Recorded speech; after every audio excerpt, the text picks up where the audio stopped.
Je suis Charlie. Je suis Charlie. Je suis Charlie. Je suis Charlie. Je suis Charlie. Je suis Charlie. Je suis Charlie. Je suis Charlie. Je suis Charlie. En janvier 2015, le dessin de presse bascule dans une autre dimension. Avec l'attentat contre Charlie Hebdo, ce ne sont pas seulement des journalistes qui sont assassinés, c'est une pratique entière qui est frappée en plein cœur. Pour la première fois en France, on ne débat plus seulement du droit de caricaturer, on meurt pour un dessin. Ce choc provoque une sidération collective et Je suis Charlie devient un cri d'unité nationale. Le dessin de presse est sacralisé, érigé en symbole démocratique absolu. 10 ans plus tard, 76% des Français considèrent la liberté d'expression comme un droit fondamental, soit plus de 18 points depuis 2015. Sur le papier, le consensus est massif, mais très vite, le paradoxe s'installe. On défend le principe et la pratique devient plus compliquée. À force d'être sacralisé, le dessin est mis à distance, on le commémore, on le célèbre, mais on hésite de plus en plus à l'assumer dans les médias généralistes. Après 2015, les armes laissent place à des pressions beaucoup plus diffuses, réseaux sociaux, polémiques instantanées, peur du bad buzz, dépendance économique des médias. En 2019, le New York Times supprime purement et simplement le dessin de presse de son édition internationale après une polémique mondiale sur fond d'antisémitisme. En 2025, au Washington Post, la dessinatrice Anne Telness démissionne après le refus d'un dessin critiquant Jeff Bezos, propriétaire du journal. Et c'est la même logique en France, le dessin n'est pas interdit mais hautement inflammable. Aujourd'hui, la caricature existe encore un peu dans les médias, par exemple dans 28 minutes sur Arte,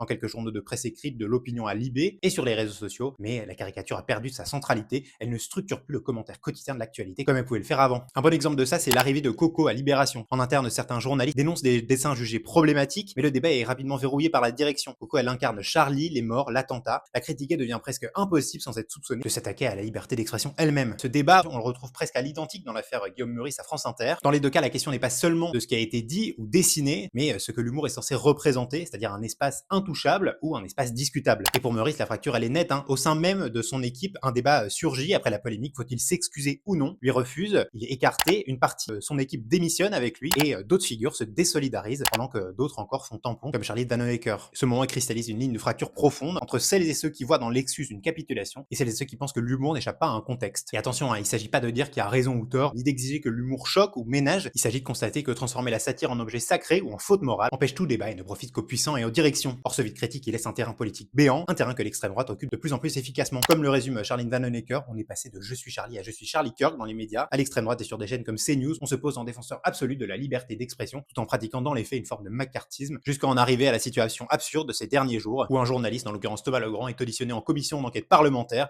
et est sommé de commenter et de faire l'exégète d'une chronique humoristique dont il n'est même pas l'auteur. Et c'est là que le danger se déplace, non pas dans l'existence de la satire, mais dans son encadrement permanent, sa judiciarisation symbolique et sa lecture au premier degré. Entre conservatisme autoritaire d'un côté et prudence paralysante de l'autre, l'espace de l'irrévérence se réduit, et quand la gauche doute de ses propres bouffons, d'autres se chargent de parler à leur place. Chaque jour jusqu'à Noël, on remonte les 25 années qui ont façonné les médias français d'aujourd'hui. En commentaire, dites-moi pour vous quel est le bon rapport avec la satire et la caricature à avoir aujourd'hui, et n'hésitez pas à vous abonner pour ne rien rater de la suite de ce calendrier de l'Avent médiatique.